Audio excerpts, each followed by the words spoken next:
So, welcome to yet another session of Eternal Echoes.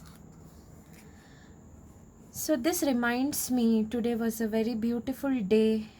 It was raining here, and the rain reminded me of my stay at Isha. When I stayed at Nalanda, for some reason I was a little upset and I was very dull in my mind. It was night around 7:30, 8 o'clock, and I had to come out for food because I had to go to Biksha Hall by around 6:45, but I was very upset, so I missed the food that day, and I had to go food hunting because I could not sleep hungry that night. But when I came out, the whole ashram was blazing. At around 8 o'clock, there was such a positive vibe, and everybody was dancing. I could see children, the sadhakas doing that safe soil jig, la la le le le le le, everywhere. And I felt in my heart, thanks Sadhguru. There is at least one place in this earth where even today rain is celebrated, and people are not just busy in their own chores and taking shelter, just praying when will the rain get over. I was so happy because I dance in the rain almost. I don't miss even a single rain because I feel that is the way nature communicates with me. We always wait, when our mother calls or we write a letter, we await for a response. And I feel rain is the way nature responds to me in her own way. And every rain speaks different language. Sometimes the rain feels very happy, sometimes it feels very acidic, sometimes it feels very dull, sometimes it uplifts the mood, sometimes it feels very low.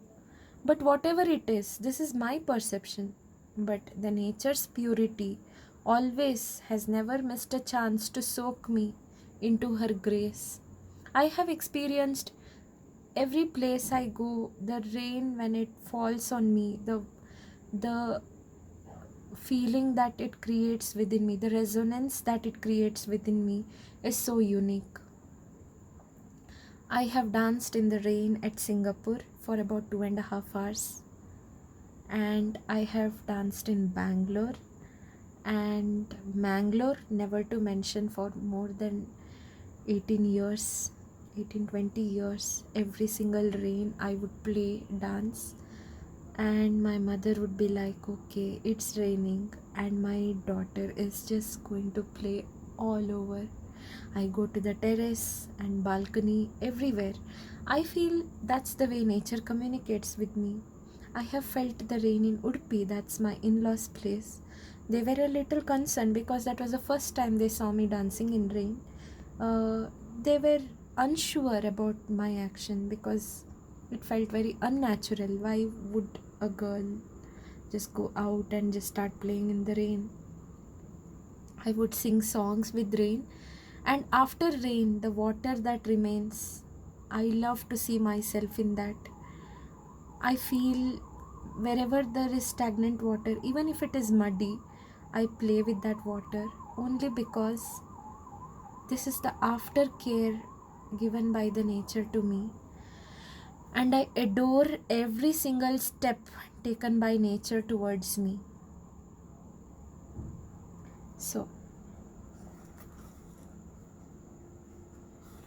when I opened today, it's not the poem, but it is an illustration, The Death.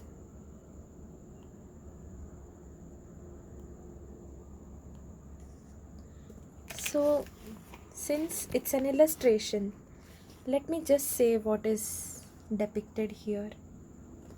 There is some lotus flowers, there's a nice mandala art, there's one butterfly, and the leaves of the lotus flowers, some are opened, There is a moon.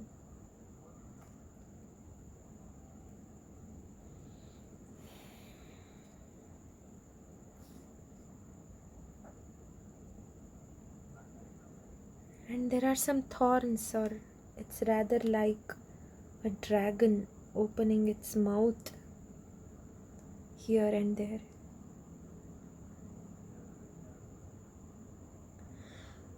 So, what this illustration depicts, we all have different thoughts, but the way I see it is that in the globe of life, in the limited boundaries of life, some of us are fully blossomed like the lotus, fully blossomed, and some of us have shied away and are blossoming. Some of us are still a seed, a petal, a bud, a leaf, a butterfly trying to go out of this mandala, trying to go out of the entire limited globe. And then there is this dragon or a worm like thing which is opening its mouth. We are inevitably going into it. It's not in our control, it's not in our perception, but the moon, the nice line of the moon, the twilight, it reminds me. It's our choice to see what is our perception. The leaf has also come out of the mandala. And in this limited cosmic space, should we become a victim of unconscious death? One unconscious death is a whole lifetime lost, meaning you need to take another birth to be aware that you have death following you. The moment we are born, death is accompanying us. But it is our choice to be what we wish to be. A flower, a blossoming flower. The whole thing is put up in a black background. The darkness. In this limited darkness, in this illusion, death is one of the biggest illusion. The death happens to the body, to the mind, to the knowledge, to every kind we experience death. We think that we end with the body, but we are actually the souls who have worn the dress which is this body.